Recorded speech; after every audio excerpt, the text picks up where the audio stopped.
Hey everyone, welcome back. It's another Whiskey Quickie, and today we're looking at a new one from High and Wicked, which was your nickname in high school, right? Yeah. I don't even know what to say, but it's probably a true descriptor. I'm just messing with it. It wasn't until college. That was my college nickname, High and Wicked. Oh, man. All right, so this is the High and Wicked Straight Rye Whiskey. So a little bit long here to kind of go over this, but this is actually made of a mash bill of 91% rye and 9% malted barley. This is actually fermented with sour mash, but it was all distilled at New Riff. The mash begins at New Riff's famed aquifer water, full-bodied, limestone-rich, and it's also, of course, 100 feet below the distillery. They must have just struck gold when they found that one. Could you imagine just like going through the parking lot and just drilling and going, what do you know? An aquifer. It's Kentucky. There's a lot of limestone aquifers every 10 feet down. There you go. It's like, instead of like being Texas drilling for oil, just drill for aquifers around here. Yep, pretty much. Yeah.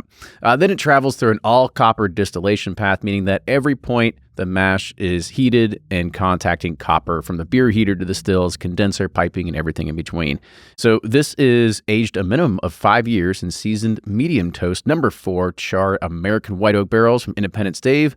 That also comes from Missouri, but this is, again, distilled, aged, blended, and bottled entirely in Kentucky. It is 98.2 proof and has an SRP of $80.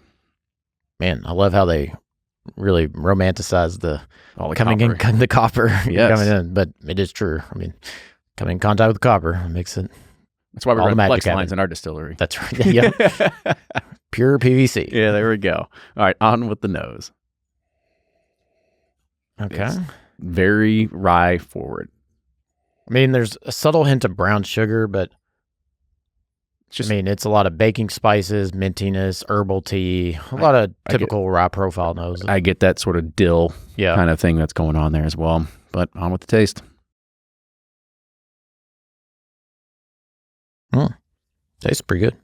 It's got some almost like brown sugar buttery kind of flavors. Then there's that, baking spices, so like nutmeg, kind of pumpkin spice, all those kind of flavors, and then a little bit of hint of that herbal mint tea kind of thing going on the back end. It's pretty light, but it's really viscous on the front end and just kind of falls flat on the back end, but it's front mid palate's great. Yeah, it almost kind of get this funkiness on the very end of it as well. Yeah. Don't know really how to describe it other than just like a little bitter, but you definitely get some of the traditional rye notes that do come out of there, some of your dill, some of your pickles and all that sort of stuff as well. But I love the front mid palate. It's nice and buttery. It is. Well, let's go ahead and let's rate this. So on the nose, what do you think? Thumbs up. I liked it. There we go. And the taste? Thumbs up. I really enjoyed it. And the finish? Sideways. As it sits there, it's a little funky on the finish. Kind of earthy, weird. But overall, really well done for the first release. I think so too. And that is a review of High and Wicked's Kentucky Straight Rye Whiskey. With that, cheers everybody, and we'll see you next time. Toodles.